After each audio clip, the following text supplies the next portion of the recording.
Hey everyone, and welcome back to the channel.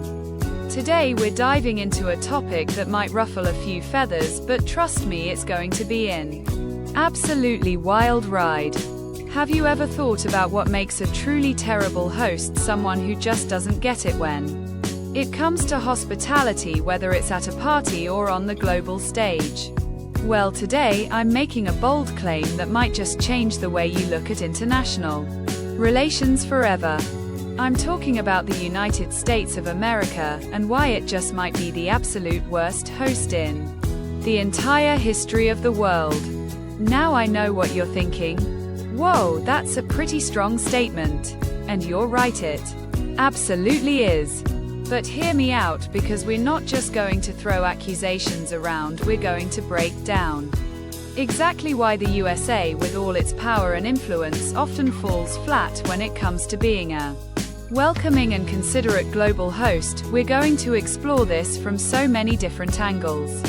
From how it treats its guests at the border to how it throws its weight around at the international dinner table, and believe me, there's a lot to unpack.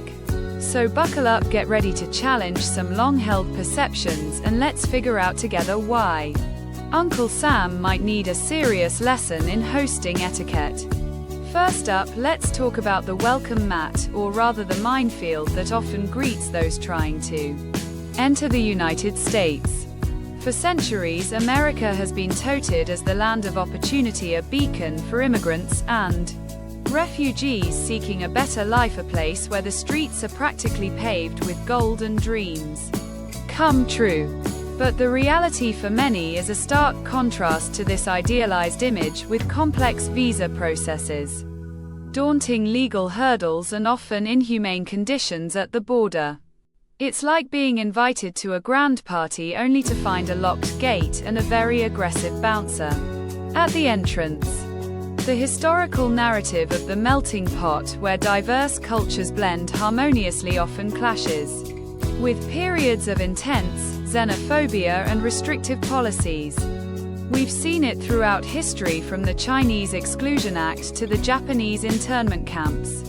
And now with the ongoing humanitarian crisis at the southern border, where families are separated and people are held in detention centers. A good host makes their guests feel safe and valued, but the USA's approach often leaves people feeling unwanted, criminalized, and utterly desperate. It's a fundamental disconnect between the promise of sanctuary and the harsh reality of its immigration system.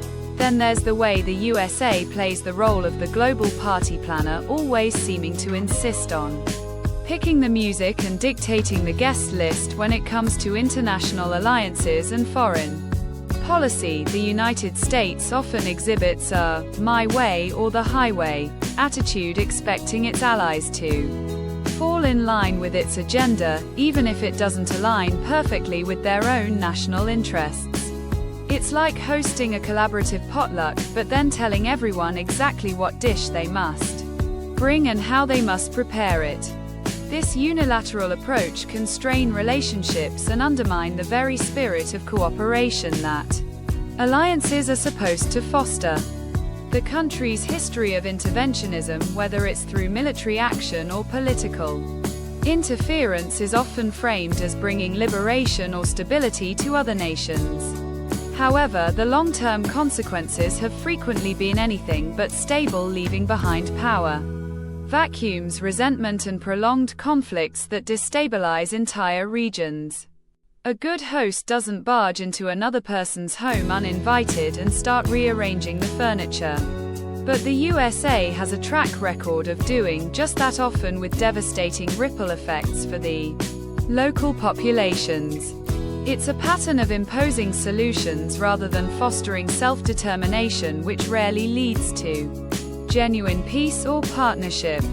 Moving on to the house rules, it seems the USA often believes these rules only apply to everyone else at the global gathering. The selective adherence to international law and treaties is a glaring example of this double standard, where the United States champions certain norms, but then exempts itself when it's politically convenient. Think about its stance on the International Criminal Court, which it refuses to join, or its withdrawal from major climate agreements like the Paris Accord. It's like inviting everyone to play a game with a set of rules, but then the host decides to ignore the rules whenever they're about to lose.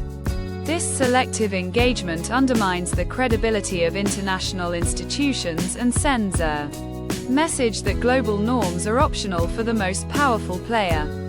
Furthermore, the USA's extensive use of sanctions and economic leverage as a weapon against other nations can feel less like a friendly warning and more like a hostile act.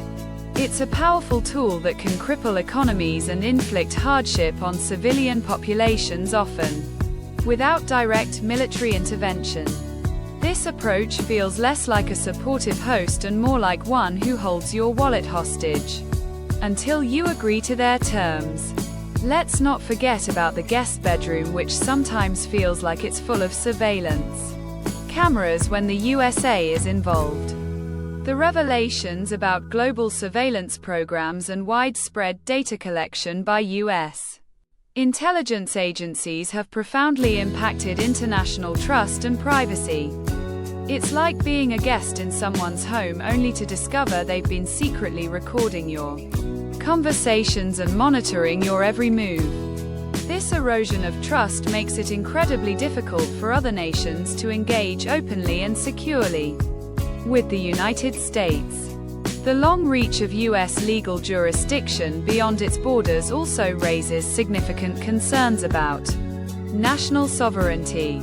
There have been instances where foreign companies or individuals are subjected to U.S. laws, even if their actions occurred entirely outside of American territory.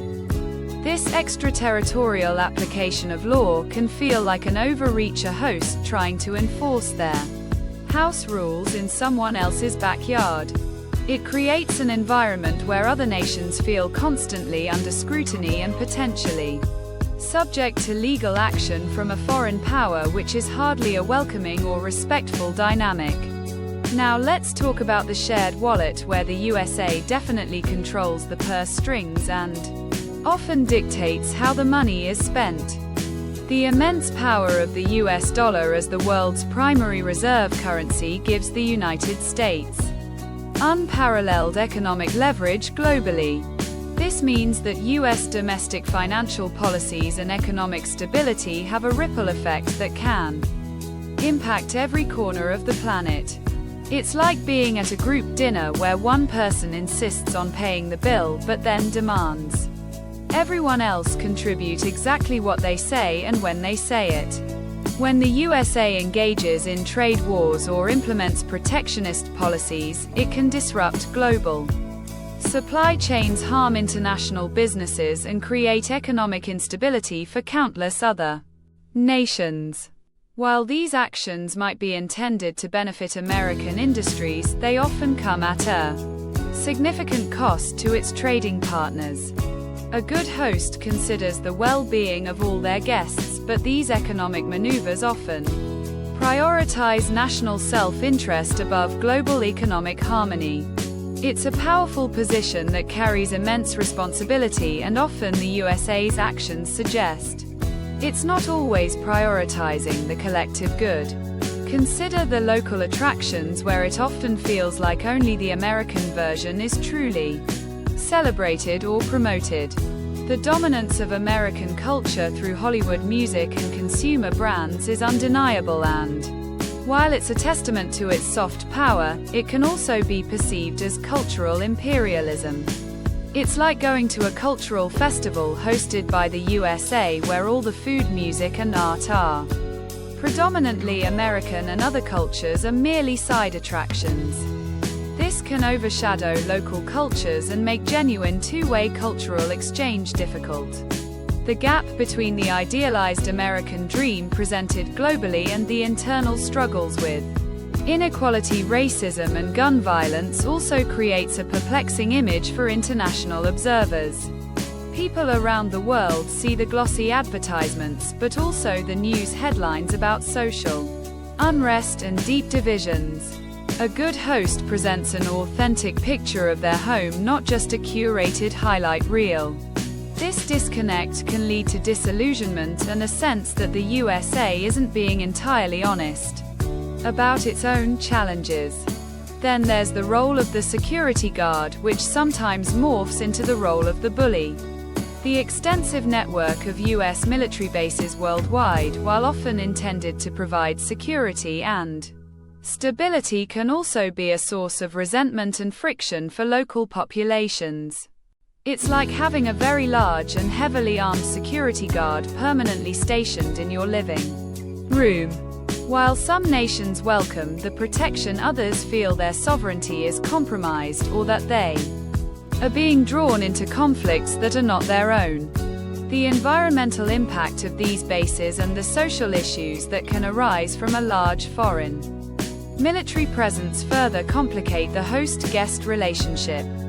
The USA's military interventions, even when justified by security concerns, have often led to unintended consequences, civilian casualties, and long-term instability in the regions involved. A truly good host protects their guests but also respects their autonomy and doesn't inadvertently cause more problems than they solve. It's a delicate balance that the USA has often struggled to maintain. Let's not forget about the climate control, where the USA often seems to be in denial about global warming. The inconsistent stance on climate change and the historical withdrawals from major environmental agreements are seen by many as a dereliction of global responsibility. As one of the largest historical emitters of greenhouse gases, the USA's reluctance to fully commit to global climate action is a major concern for the planet. It's like hosting a party in a shared house and refusing to help clean up the mess or contribute to the electricity bill. This reluctance to lead on climate issues undermines international efforts and sends a message that economic interests outweigh environmental sustainability.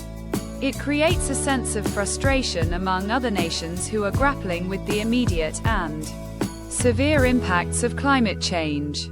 A responsible host acknowledges shared challenges and works collaboratively towards solutions, but the USA's approach has often been perceived as self-serving and short-sighted on this critical global issue. It's a fundamental failure in stewardship. Consider the open door policy, which often feels like a very small doorway for many international students, researchers, and visitors. While the USA attracts top talent from around the world, the complexities and often restrictive nature of its visa processes can be incredibly daunting and unwelcoming.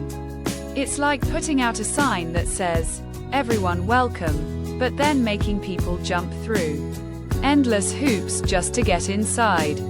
This can deter bright minds and limit the very exchange of ideas that makes a nation truly vibrant. The perception of being unwelcoming or overly suspicious can also damage the USA's reputation as a global hub for innovation and education. While security concerns are valid, the bureaucratic hurdles and the sometimes arbitrary nature of visa decisions can leave talented individuals feeling rejected and frustrated. A truly good host facilitates easy access for their guests and makes them feel wanted and appreciated, not like they're undergoing an interrogation. This impacts not only individuals but also the broader scientific and academic community. Finally, let's talk about the dinner table talk, where it often feels like the USA's opinion is the only one that truly matters.